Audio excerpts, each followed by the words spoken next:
आपको ये बोलना पड़ रहा है कि सीएजी की रिपोर्ट जो है हम रख रहे हैं जैसे हम बहुत बड़ा काम कर रहे हैं।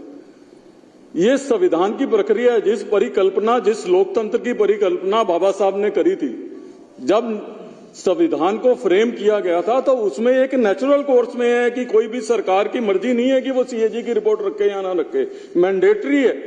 ये विधानसभा बनी इसलिए, और इस विधानसभा का अपमान हो जिस सदन के अंदर हिंदुस्तान की पार्लियामेंट चली हो, उस पार्लियामेंट वाले सदन में दिल्ली की विधानसभा चल रही है। हम लोग सब जो है सौभाग्यशाली हैं। और उस विधानसभा में आप 2017 में कह रहे हो, लेकिन आप उसका इस बात पे समझिए कि 2015 में इनकी सरकार बनी, यानी कि इनकी सरकार बनने के बाद इन्होंने सुनिश्चित किया कि एक भी सीएजी रिपोर्ट इनके सरकार के कार्य करने की जो है इस सदन में ना है। इससे बड़ा दुर्भाग्य, इससे बड़ा जो है लोकतंत्र के लिए शर्मनाक दिन कोई हो नहीं सकता।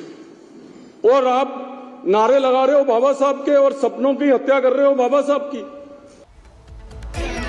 और देखिए, अरविंदर सिंह लवली को आपने सुना, एक के बाद एक सीएजी रिपोर्ट से जुड़ी हुई बड़ी खबर आ रही है। एक बड़ी टीम इस समय हमारे साथ मौजूद है। लोमस हैं, विवेक हैं, कोमल हैं। सबसे पहले कोमल, आपके पास क्या जानकारी, क्या बड़े अपडेट्स? बिल्कुल मृदुल, देखिए सीएजी की रिपोर्ट पेश की गई है। 14 रिपोर्ट्स में से देखिए एक शराब घोटाले को लेकर के रिपोर्ट पेश की गई है, लेकिन अब जो जानकारी मिल रही है उसके अनुसार देखिए दूसरे दिन जो दूसरी एक रिपोर्ट फाइल की जाएगी 14 में से, वो डीटीसी बस की रिपोर्ट भी हो सकती है। क्योंकि डीटीसी बस को लेकर के अगर हम बात करें तो जो फंड एलोकेट किया गया था उसके बाद जो है वो कार्य जो है लंबित हो जाता है और ज्यादा और भी फंड जो है वो बढ़ चढ़ करके एलोकेट होता है। तो ऐसे में देखिए डीटीसी बस को लेकर के भी एक बड़ी अपडेट आ रही है कि दूसरे दिन जो है डीटीसी बस को लेकर के जो घोटाले हुए थे उसका खुलासा हो सकता है, शीश महल का खुलासा हो सकता है। जल विभाग की बात करें, उस दौरान भी देखिए कई ऐसे घोटाले हुए थे। तो यानी साफ तौर पर अब जो है आम आदमी पार्टी की मुश्किलें जो है मृदुल वो पूरी तरह से बढ़ने वाली है। क्योंकि अभी देखा था जिस तरह से सीएजी की रिपोर्ट पेश होने वाली थी, लेकिन उसके पहले यहाँ पे किस तरह से प्रदर्शन होता है, सस्पेंड हो जाते हैं विपक्ष के नेता, वो धरने पर बैठे होते हैं। और उसके बाद अब आज देखिए शराब घोटाले को लेकर के सबसे पहले हमने रिपब्लिक भारत को बिल्कुल, और सबसे बड़ी बात यही है कि ये तो एक रिपोर्ट है, एक एक करके और भी रिपोर्ट कोमल सामने आएगी और इन रिपोर्ट्स में क्या क्या खुलासे होंगे उस पर नजर बनी रहेगी। हमारे दो सहयोगी और इस वक्त हमारे साथ जुड़े हुए हैं, विवेक और लोमस। विवेक का हम रुख करेंगे। विवेक, आप सुबह से यहां पर हैं, सुबह से तस्वीर देख रहे हैं। यहां आरोप प्रत्यारोप की राजनीति तो चल रही है, लेकिन उस बीच ये सीएजी रिपोर्ट कई बड़े खुलासे करने वाली है। बिल्कुल, आरोप प्रत्यारोप का दौर चलता रहेगा, लेकिन भ्रम फैलाने वाली कोई स्थिति नहीं है। सीएजी की रिपोर्ट सामने आ चुकी है, 5 बिंदु तो मेरे सामने हैं। आप ये समझिए कि जो आरोप है उनका जवाब देना चाहिए था, लेकिन बाबा साहब की तस्वीर लेकर अगर ये धरने पर बैठ जाते हैं तो मानिए इनके मन का जो डर है, जो भय है कि कोई चीज खुलकर सामने ना आए और जो सीएजी की रिपोर्ट दिखाने की कोशिश हो रही है वो स्पष्ट तौर पर नहीं आए। आप बताइए कि जो सवाल है उसमें 2026 करोड़ का नुकसान हुआ, इसका जवाब कौन देगा? सवाल है कि शराब नीति बनाने से पहले विशेषज्ञों की सलाह ली गई थी, सिफारिशों को क्यों नहीं माना गया? फिर सवाल है कि लाइसेंस क्यों दिए गए कि जो कंपनियां घाटे में थी उनको आपने लाइसेंस दे दिए। फिर है कि एलजी से कई फैसलों की मंजूरी नहीं ली गई। फिर सवाल है कि शराब नीति के नियमों को विधानसभा में पेश नहीं किया गया। तो ये जो 6 से 7 सवाल, इनका जवाब कौन देगा? ये तो सवाल तत्कालीन सरकार को देना चाहिए जो अभी विपक्ष में है। पहली बार विपक्ष में है, लेकिन पहली बार ही जो स्ट्रैटेजी है वो और ये सवाल उठ रहे हैं विवेक। बिल्कुल बिल्कुल बिल्कुल, और ये सवाल उठ रहे हैं। लेकिन इस बीच आपको एक बड़ी खबर बता दें, स्पीकर विजेंद्र गुप्ता ने सीएजी रिपोर्ट पर कहा है 2017-18 में आनी, लेकिन क्या हुआ, इस रिपोर्ट को पिछली सरकार ने दबाया। ये अलोकतांत्रिक तरीका है, ये संवैधानिक तरीका जो नहीं अपनाया गया है, उसका खुलासा आज स्पीकर विजेंद्र गुप्ता ने कर दिया है। और सबसे बड़ी बात यह है कि आम आदमी पार्टी को एक बार फिर से कटघरे में खड़ा किया गया। और सबसे बड़ा सवाल ये, क्या वाकई इस तरह से रिपोर्ट को दबाने की कोशिश की गई? पहले सुनिए विजेंद्र गुप्ता क्या कहना है। यह आश्चर्यजनक तथ्य है कि वर्ष 17-18 के बाद से 2017-18 से सीएजी की रिपोर्ट को सदन पटल पर प्रस्तुत नहीं किया गया है। इस संबंध में विपक्ष के तत्कालीन नेता,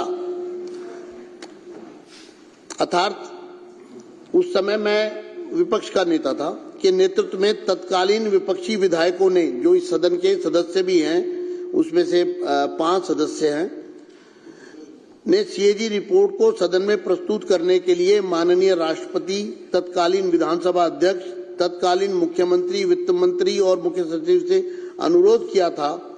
राज्य की वित्तीय हालत के बारे में जानकारी प्राप्त करने के लिए सुविधा वहां मिल सके, ब्लड एनालिसिस की सुविधा वहां प्राप्त हो सके, ये सभी सुविधाएं उपलब्ध करवाई गई हैं। मेडिकल कॉलेजेस के साथ पैरामेडिकल और नर्सिंग की पढ़ाई भी हो सके, जिससे टेक्निकल स्टाफ भी उसके साथ मिल सके। ये सभी कार्यक्रम आगे बढ़ाए गए हैं। और ऐसी पीजीआई में जो आप आंकड़े दे रहे थे, मुझे लगता है कि वो तथ्यों से परे है। ऐसी पीजीआई में सभी पद लगभग भरे जा चुके हैं। जिनमें नहीं मिले होंगे, विभाग ऑलरेडी चल रहे हैं, फैकल्टी है, एक आध पद उसमें खाली हो सकते हो, लेकिन हमारी सरकार ने तो वहां पे 8 नए विभाग का भी गठन किया है। और जिसमें जो सुविधा पहले प्रदेश में नहीं थी, देश में भी बहुत कम स्थानों पर थी, वह सुविधा ऐसी पीजीआई जैसे संस्थान में प्राप्त हो रही है। 1200 की क्षमता वाला हॉस्पिटल और 2200 बेड का हॉस्पिटल बनकर के काम कर रहा है। अच्छे संस्थान में, प्रदेश के अच्छे संस्थान में, बल्कि उत्तर भारत के एक अच्छे संस्थान के रूप में पीजीआई काम कर रहा है। मुझे नहीं लगता है कि आपके द्वारा उठाए गए मुद्दों पर कोई तथ्य भी है, और अगर होंगे तो विभाग उसको तत्परता के साथ आगे बढ़ाने का काम भी करेगा।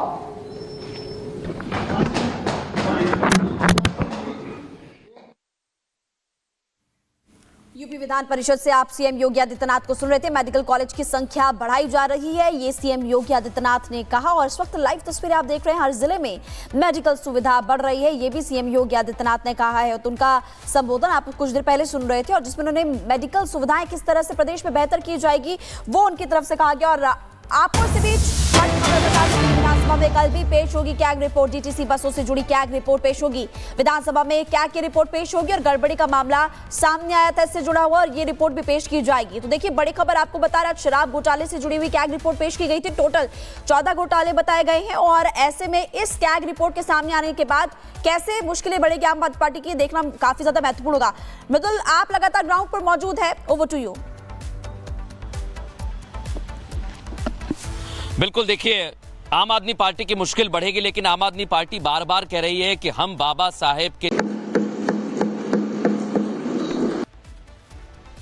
तो ये देखा आपने, सीएजी रिपोर्ट पेश हो गई, लेकिन इसके बाद भी हमले रुके नहीं है। बीजेपी के विधायक अरविंदर सिंह लवली ने कहा है कि पिछली सरकार में इस तरह के कई सारे घोटाले थे जिन्हें दबाने की कोशिश की गई। सुनिए जरा रिपोर्ट पेश करते हुए उन्होंने क्या कहा। अध्यक्ष जी, मैं आपकी पीड़ा समझ सकता हूं, और निश्चित रूप से बहुत दुर्भाग्यपूर्ण है। और इससे बड़ा लोकतंत्र का बाबा साहब के जो ठेकेदार बन रहे हैं, बाबा साहब के सपनों को चकनाचूर करने का कोई काम नहीं हो सकता कि आपको 15 मिनट ये समझाने में लगा है, आपको ये बोलना पड़ रहा है कि सीएजी की रिपोर्ट जो है हम रख रहे हैं जैसे हम बहुत बड़ा काम कर रहे हैं। ये संविधान की प्रक्रिया है, जिस परिकल्पना, जिस लोकतंत्र की परिकल्पना बाबा साहब ने करी थी, जब संविधान को फ्रेम किया गया था, तो उसमें एक नेचुरल कोर्स में है कि कोई भी सरकार की मर्जी नहीं है कि वो सीएजी की रिपोर्ट रखे या ना रखे, मैंडेटरी है। ये विधानसभा बनी इसलिए, और इस विधानसभा का अपमान हो जिस सदन के अंदर हिंदुस्तान की पार्लियामेंट चली हो, उस पार्लियामेंट वाले सदन में दिल्ली की विधानसभा चल रही है। हम लोग सब जो है सौभाग्यशाली हैं। और उस विधानसभा में आप 2017 में कह रहे हो, लेकिन आप उसका इस बात पे समझिए कि 2015 में इनकी सरकार बनी, यानी कि इनकी सरकार बनने के बाद इन्होंने सुनिश्चित किया कि एक भी सीएजी रिपोर्ट इनके सरकार के कार्य करने की जो है इस सदन में ना है। इससे बड़ा दुर्भाग्य, इससे बड़ा जो है लोकतंत्र के लिए शर्मनाक दिन कोई हो नहीं सकता। और आप नारे लगा रहे हो बाबा साहब के, और सपनों की हत्या कर रहे हो बाबा साहब की। और देखिए, अरविंदर सिंह लवली को आपने सुना, एक के बाद एक सीएजी रिपोर्ट से जुड़ी हुई बड़ी खबर आ रही है। एक बड़ी टीम इस समय हमारे साथ मौजूद है, लोमस हैं, विवेक हैं, कोमल हैं। सबसे पहले कोमल, आपके पास क्या जानकारी, क्या बड़े अपडेट्स? बिल्कुल मृदुल, देखिए सीएजी की रिपोर्ट पेश की गई है। 14 रिपोर्ट्स में से देखिए एक शराब घोटाले को लेकर के रिपोर्ट पेश की गई है, लेकिन अब जो जानकारी मिल रही है उसके अनुसार देखिए दूसरे दिन जो दूसरी एक रिपोर्ट फाइल की जाएगी 14 में से, वो डीटीसी बस की रिपोर्ट भी हो सकती है। क्योंकि डीटीसी बस को लेकर के अगर हम बात करें तो जो फंड एलोकेट किया गया था उसके बाद जो है वो कार्य जो है लंबित हो जाता है, और ज्यादा और भी फंड जो है वो बढ़ चढ़ करके एलोकेट होता है। तो ऐसे में देखिए डीटीसी बस को लेकर के भी एक बड़ी अपडेट आ रही है कि दूसरे दिन जो है डीटीसी बस को लेकर के जो घोटाले हुए थे उसका खुला खुलासा हो सकता है, शीश महल का खुलासा हो सकता है, जल विभाग की बात करें उस दौरान भी देखिए कई ऐसे घोटाले हुए थे। तो यानी साफ तौर पर अब जो है आम आदमी पार्टी की मुश्किलें जो है मृदुल वो पूरी तरह से बढ़ने वाली है, क्योंकि अभी देखा था जिस तरह से सीएजी की रिपोर्ट पेश होने वाली थी, लेकिन उसके पहले यहाँ पे किस तरह